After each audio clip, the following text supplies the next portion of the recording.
Namaskaram, my crafty friend, and Dhyanavadaha for tuning in to today's very special junk journal flip through video. Okay, I did it. I called it a junk journal. I didn't mean to. These are actually treasure journals made in the style of a junk journal. So you'll find, recycled materials here and there and snippets of treasures that might not have found their way into a work of art were it not for such an art form as this. But even though I make it in the style of a junk journal, to me, everything in this book specifically and in all the books that I make is treasure. So before I open it up, I would like to explain a little bit about what my greeting at the beginning of today's video meant. Namaskaram, it's a Sanskrit greeting that's basically giving honor to the one we welcome or the one we're greeting. It's a little bit more deep than what we typically hear in the namaste in the yoga world. No offense to namaste, that's also a beautiful ancient Sanskrit greeting. But while namaste is like saying, I recognize the divine in you as the divine in me, namaskaram is almost like saying, I bow to you. So it's you're really giving reverence to the person you're greeting. And that's why I really wanted to give reverence to you, because I feel like the kind of people who click on my videos here are the kind of people who definitely I bow to. So thank you for supporting my creative work on this channel. Thank you for your interest in divine subject matter. And thank you for your creativity if you're here to get some ideas for how to put together a divine goddess themed journal like this one. So first and foremost, I would usually put a tassel of some kind in the top left-hand corner of my journals. For the goddess book, I chose to use, instead of a tassel, a piece of temple jewelry that I bought when I was in South India called a mangtika. And this is a hair part jewel ornament. I actually wore it myself when I was in India.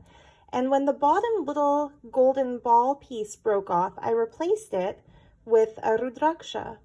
And if you see some white powder in there, don't be alarmed. That is vibhuti or bhasma, the sacred white ash for Lord Shiva. Anyway, I'll put that aside. So yeah, the owner of this book, she can choose to either wear this as a piece of jewelry, maybe replace this bead with something prettier if she chooses to, or keep it as an ornament for her book. Now, she requested a picture of the goddess Mahashakti, Adiparashakti, to appear on the cover. I decided to represent the goddess in the form of this postcard because I actually bought this postcard in Karnataka, which is the home state of the lovely viewer Shilpa who requested this journal. So Shilpa, thank you so much for inspiring this divine work of art. This postcard for you, I bought it at a bookstore in Bangalore, of all places. So with your connection to South India, with your connection to that area, specifically in South India, I thought you'd love it. It shows our goddess presiding over the Hindu trinity of Brahma, the creator, Vishnu, the maintainer, and Sadashiva, the rejuvenator. People might notice my Trishul tattoo. It's to represent these three actions, but in Devi worship, or in those who see the goddess as the ultimate form of divinity, the mother of all the gods, it's basically generation, maintenance, and destruction / rejuvenation are her actions. So it's almost like we see the ultimate of divine femininity is breathing life even into the masculine gods. Something I think we're greatly lacking in Western religion. If you ask me, nobody did, but I'll tell you. And I think it's beautiful. Actually, on a note of just interesting side tangent theology, the original Hebrew word Shekinah that appears in modern translations of the Bible, or, the ancient works from the Middle East, Shekinah has been wrongfully translated to say the ghost, the Holy Ghost, or the Holy Spirit.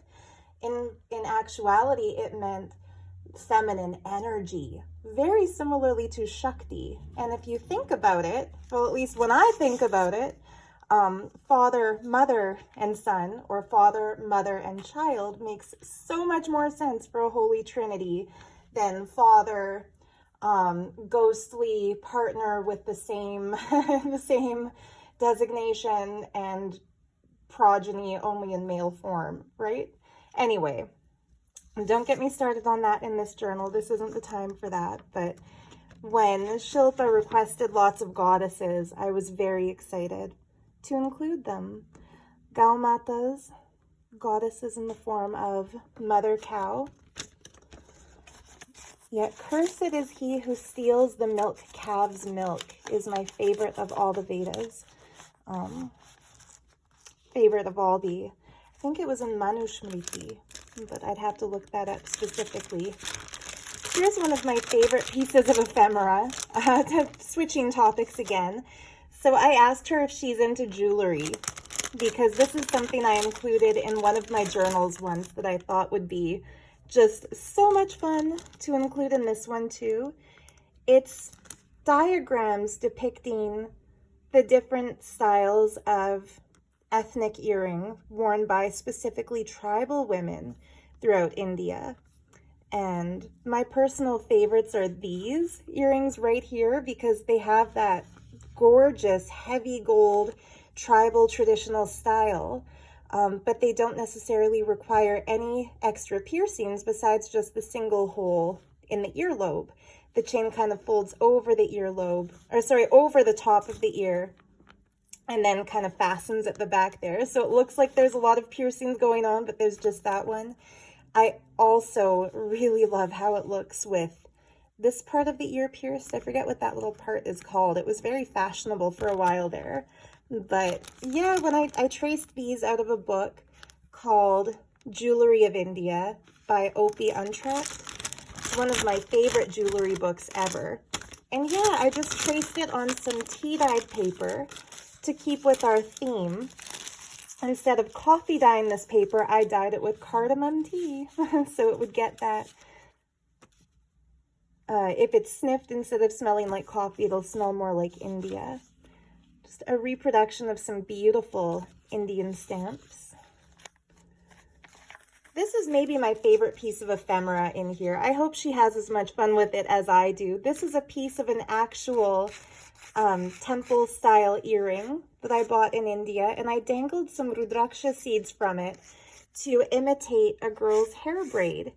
And especially in wedding jewelry, you see these really cool, they call them jatanagas, or like hair snakes, that, yeah, this piece would hook into a hair braid, and then these pieces would hook into the plate going down, so from the top of the head all the way down, and then usually there's a tassel or something at the bottom. But I just tied that on with some binding strings, so that if she wants to, she could take that off and upcycle it into a piece of jewelry, or she could keep it like this. I should mention this pocket is cut from a piece of sari. The lining paper is khadi, that's K-H-A-D-I paper, cotton rag paper made in India, and it still supports the local artisans in India when we purchase khadi paper. This elephant motif, also khadi, and just so pretty. So she had requested genuine ephemera, and this piece is one of my favorite. It's my very last of them, so no more requests for these, I'm sorry to say, after her journal. But these are from the 1970s, and what you could do is take this to a Vedic astrologer, and they fill in all your planets, all the numbered ruling houses. There's a certain format that it follows. So yeah, technically she could use this if she took it to an astrologer to have it filled in. But it also gives some beautiful journaling space just on the back here. Very fragile paper, so instead of making it paper pockets, I've tucked it into some fabric pockets. Goddess Chinamasta, self-sacrificing in order to serve her children, humanity. Okay, so the request was for Hinduism and also Buddhism, so kind of all the Eastern traditions to be represented. So I've placed Angkor Wat here, which beautifully hovers that border between Hindu and Buddhist, because of course it was originally built as a Hindu temple, yet it's now found in a country leaning more Buddhist. This beautiful pilgrimage card is a reproduction I made from a little tiny card from Japan, showing a shrine to Buddha.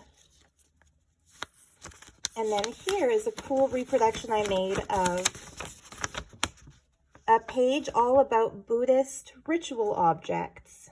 And what I've done is I've taken two different colors of gold watercolor paint and just kind of highlighted the Buddha on the top with it, folded it, kind of grunged it up, inked only certain specific edges to make it look more realistically aged instead of going over the whole thing. But yeah, she can use the back of that for journaling space, this background here for journaling space. Pardon me, I'm still kind of getting over the cold that I had recently. If you're a regular viewer of mine, you'll remember I actually coughed audibly in my last video. And gasped. I try not to do things like that, but if you hear me pause to have a sip of water now and then, you'll understand why. This is Mahakala, or the Wheel of Time. Time coming cyclically, of course, devouring everything, generating, maintaining, and destroying itself as it goes. And I've tucked that behind the page about Angkor Wat just because it's found in similar parts of the world, Tibet, Southeast Asia. Print on some green paper just because, one of my Austrian receipts, just because it's nice to have different textures of paper in a book like this. Panoramic map of India, beautiful to see all the mountain ranges. We all know of the Himalayas, but how many of us think of the mountains that stretch down to, for example, the tip of Tamil Nadu and even kind of extend into Sri Lanka from when the landmass was connected? Really cool to look at. Here's the first of my little mini reproductions. So this is made after a few tiny little Sanskrit pages from an ancient book that I actually purchased from an Etsy seller as pages. Sorry, my finger made it into the photo of this one, but I couldn't photocopy it without crumbling the paper. It's that fragile. And so what I did was I took photos of the little book from every angle and then kind of stuck it back together like this. So these are the same 3 pages I have, front and back, copied. And then on the front page, I took some gold watercolor paint and just went over what was gilded on the original. So that looks kind of cute and fun for her. And tucked into a vintage piece of copy paper. Here's a hint of Egyptology. We've got a sphinx there. And of course, camel in front of pyramids.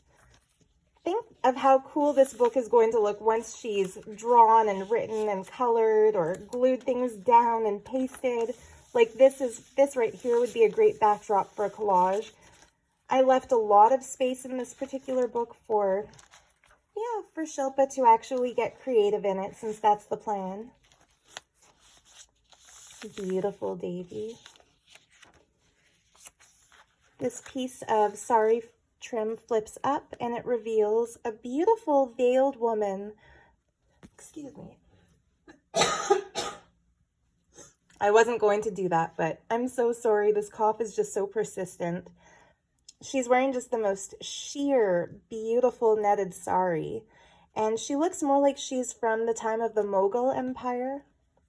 But I've put her in here just because she's beautiful and she's also a daughter of India and she's also loved despite whatever, political rivalries and religious disagreements exist. Lots of great collaging paper here. Oh, but also all of the stuff that I stuck in ephemera-wise easily could be taken out, used in collage somewhere, maybe re-gifted if it's not really her style. So that's why I've left a lot of this loose. That way it gives, obviously, the owner of the book the choice about what to include, what to remove.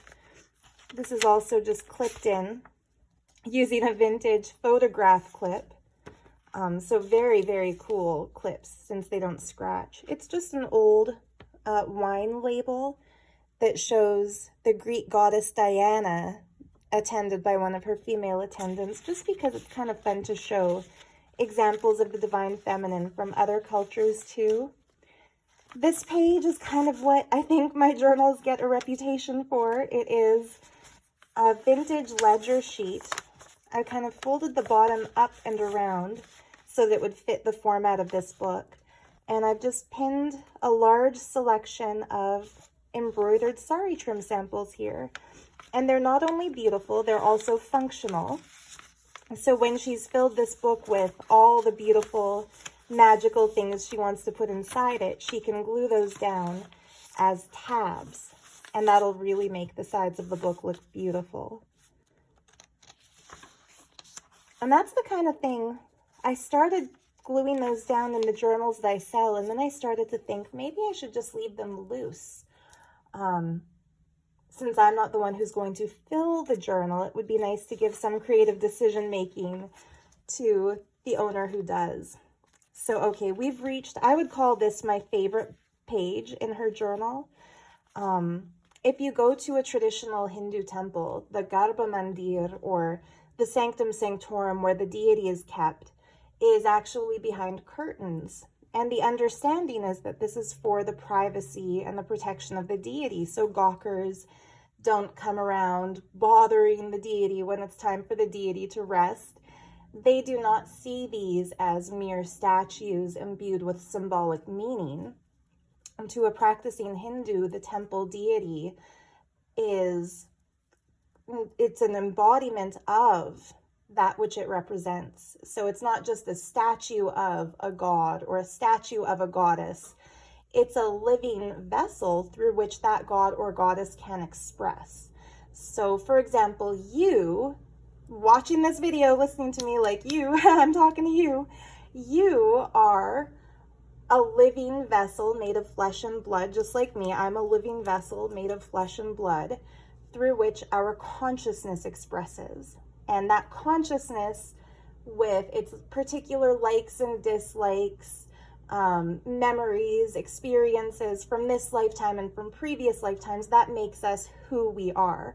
Our flesh and blood body doesn't make us who we are. That just gives us a vessel through which we can express who we are, right? I wasn't born with this jewelry on. This is an expression of who I am. It's stuff that I've acquired throughout my lifetime, right?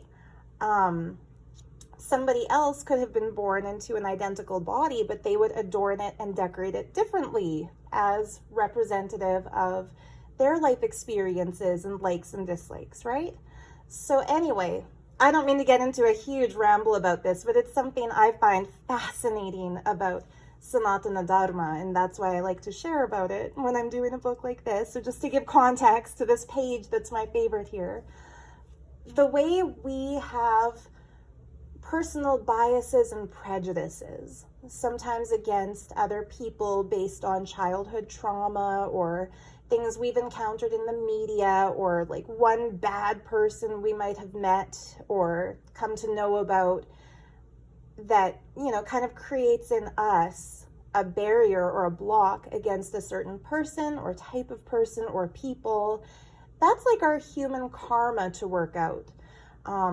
When we get on the path of Dharma, D-H-A-R-M-A, which is about like right actions, right attitudes, right behaviors, we start to go beyond our personal prejudices and reach more of an open space that starts to recognize the oneness of everyone, in that each of us are a spark of the same consciousness, expressing in similar, not identical, but similar flesh and blood vessels down here.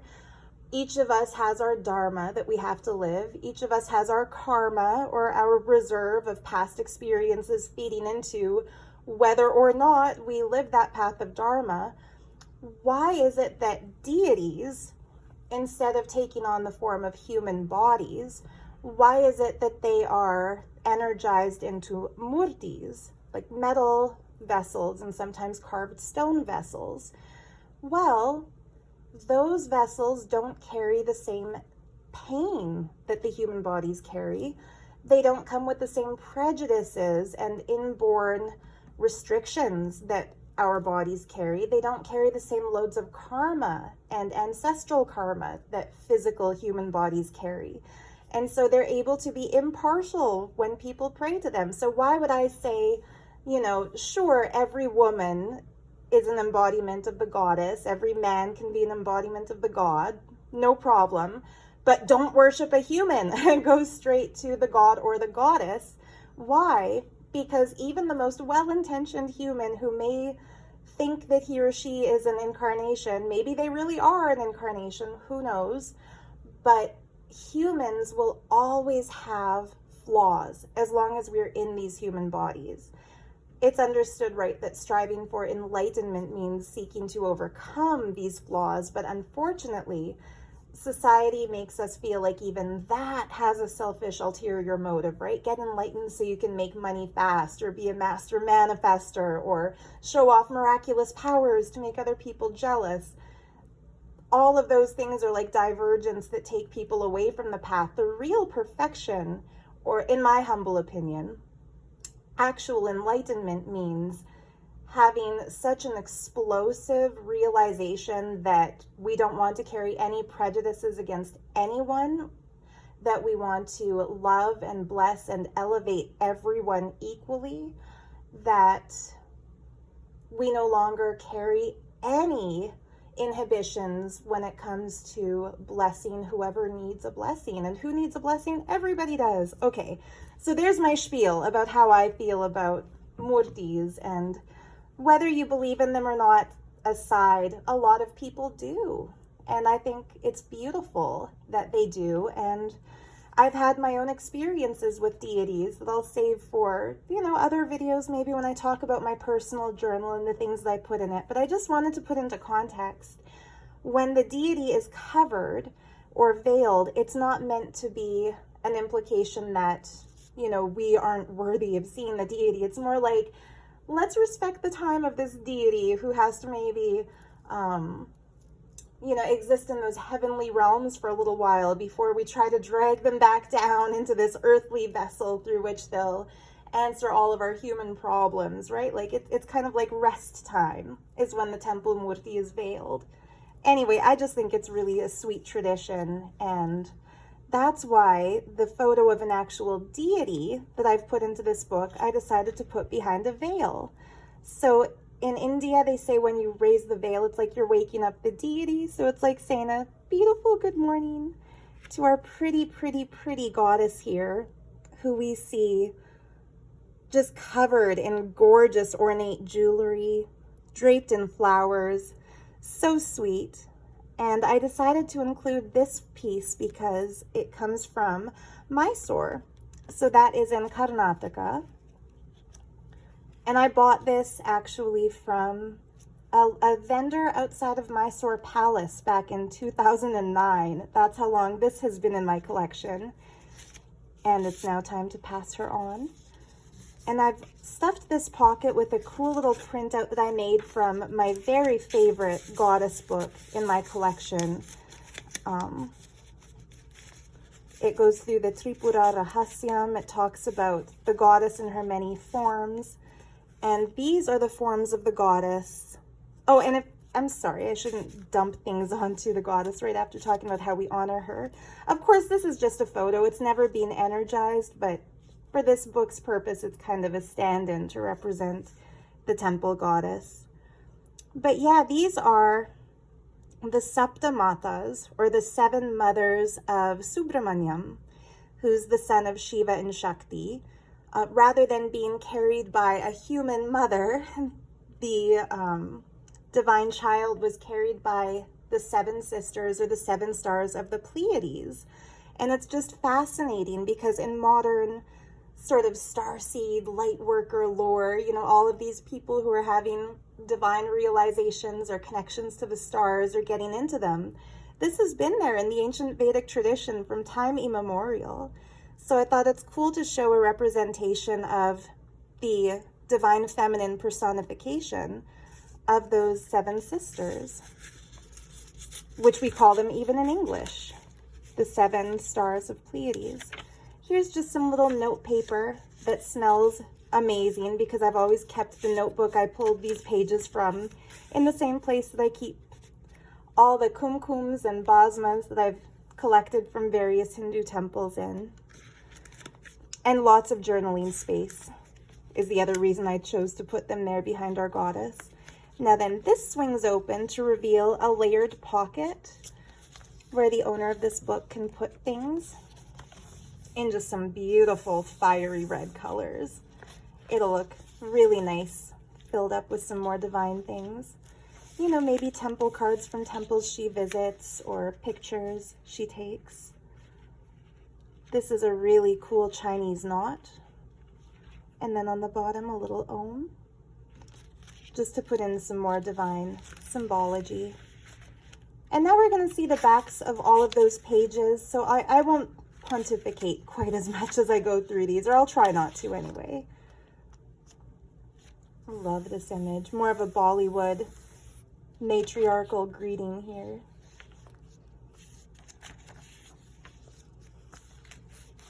I made a pocket out of, whoops, some really pretty shiny gold wallpaper.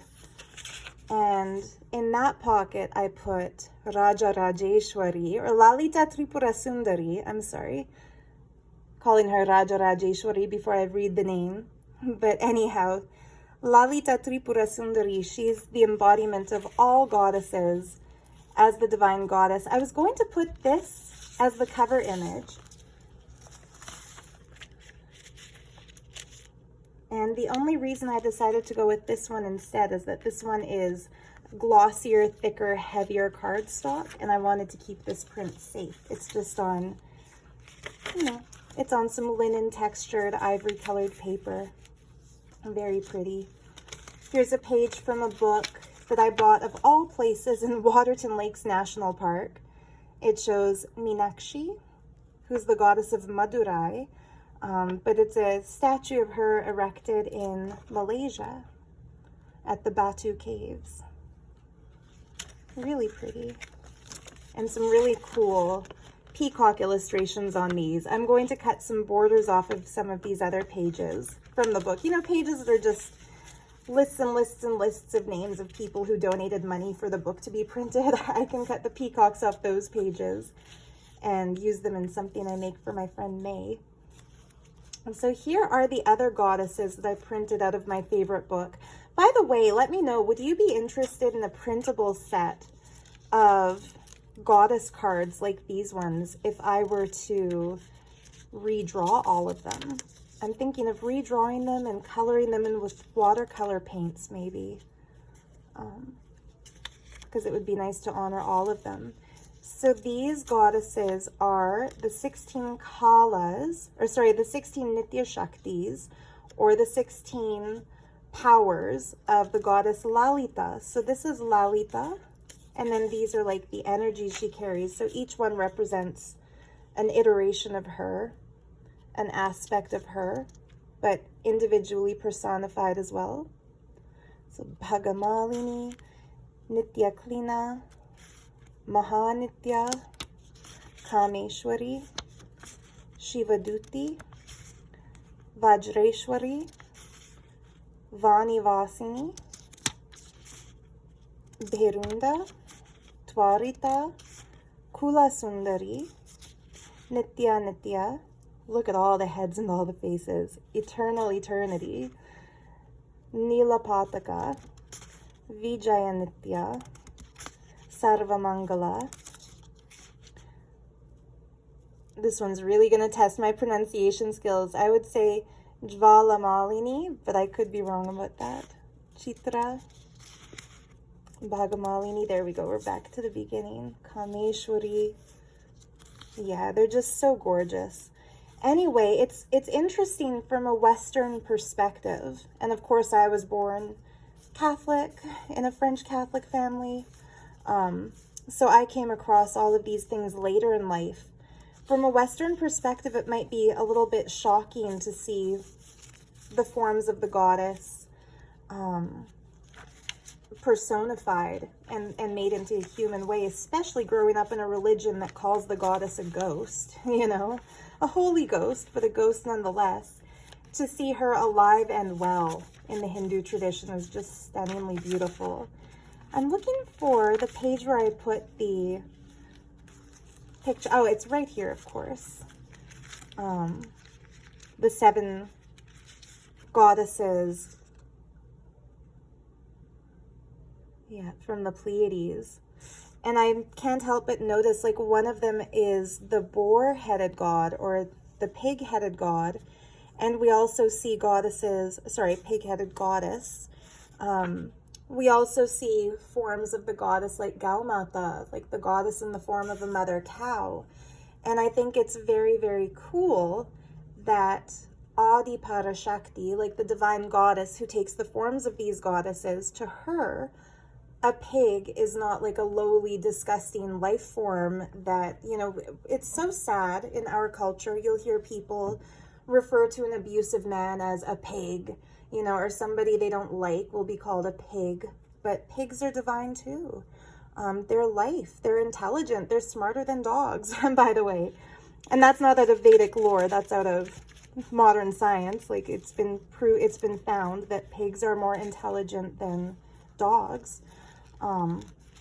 So yeah, it's interesting when we see goddesses with forms that we might not recognize as divine through our Western gaze. It's good to educate ourselves a little bit about what those goddesses actually represent. The intelligence in animal species. Of course, it also has to do with the energies incarnating through the different grahas, the different celestial bodies that determine a person's life path, or an animal's life path too, for that matter. One of the things that as a child drew me to Hinduism is the vegetarianism. So for me, for example, I would love to see an outpouring of, you know, love and support for all the pigs abused in the animal farming industry, where mothers have to witness their piglets getting ripped away from them and abused horrifically. All any mother wants is to see her child happy. And that's no different for the Divine Mother. And yeah, I believe all animals on earth are the children of the Divine Mother. And yeah, that's why it doesn't bother her to take a form that others might not find so appealing, if it means helping her babies in that particular form. And again, this isn't scripture, this is my interpretation. And isn't it wonderful to live in a world where we all get to interpret things how we want to? I bought this card in Varanasi. Yeah, the Vishwanatha temple in Varanasi. So that's one of the Shiva lingas that's called, I forget the name for them right now. There are 12 places where the Shiva linga is an embodiment, where it's said that Shiva himself descended. Beautiful little diagram out of a coloring book of all things for the henna.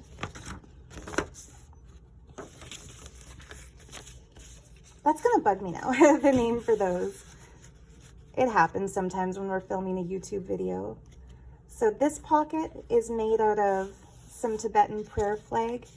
When the piece is taken out from behind it, you can really see the image of Buddha here. I'm really excited about this piece. I think she'll love it as much as I do. A map of India from a vintage school textbook, sort of a map book. Really cool. That's some original pen drawing. I didn't do that.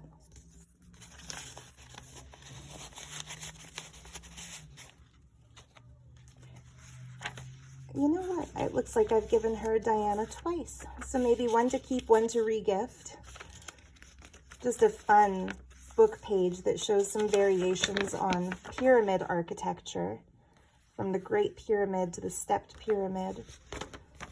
Since, yeah, Shilpa mentioned that she liked my Egyptian books too. Ancient civilizations are always beautiful and fascinating to learn about, aren't they? And then these are one of my own prized collection items. I've kept one for myself and I'm using one to give away. I'm giving Shilpa the best of the best Ramayana stamps. So these are unused, so beautiful. One shows Lord Hanumanji carrying Mount Kailash back. Was it Mount Kailash?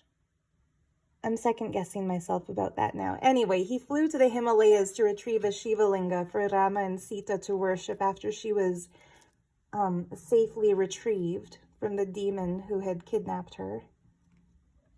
Really beautiful stamps though.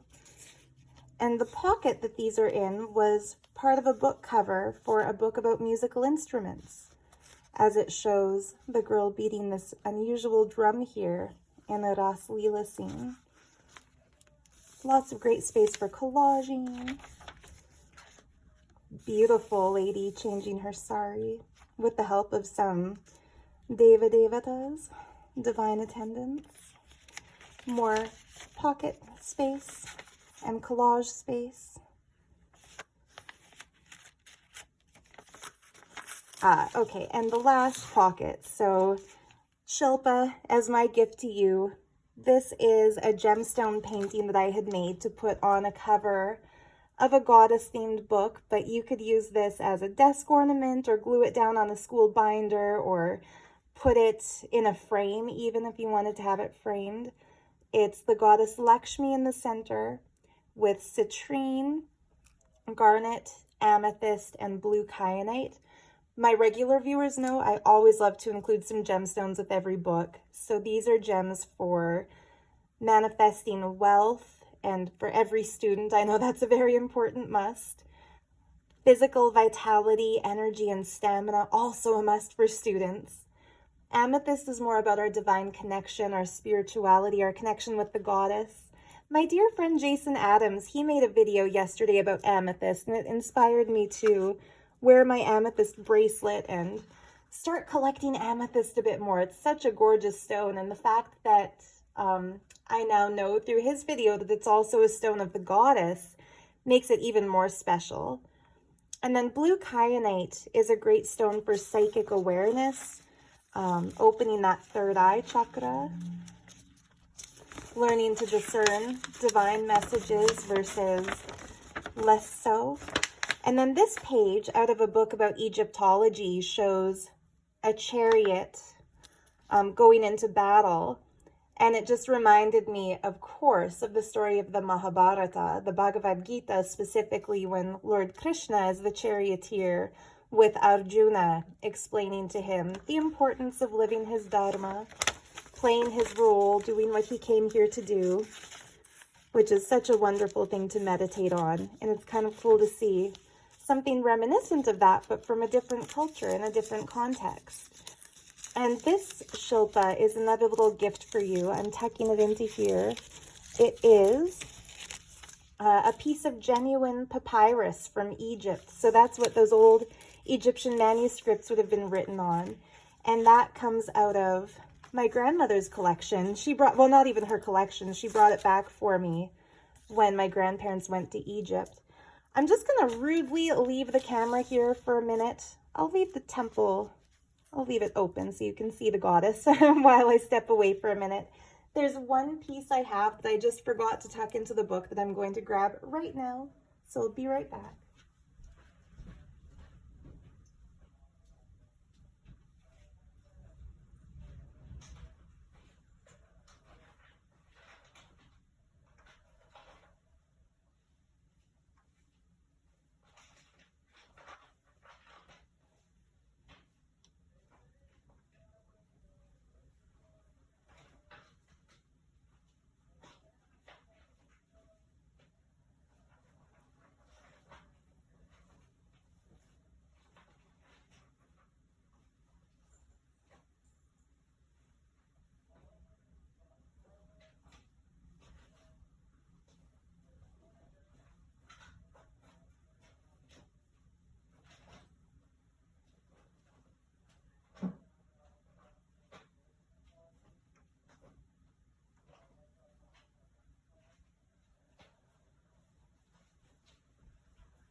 Okay, well, I'm leaving it at that for now. Do you ever hide something so well that you've even hidden it from yourself? I had one sheet of original Sanskrit calligraphy that I'm going to tuck into here for Shilpa.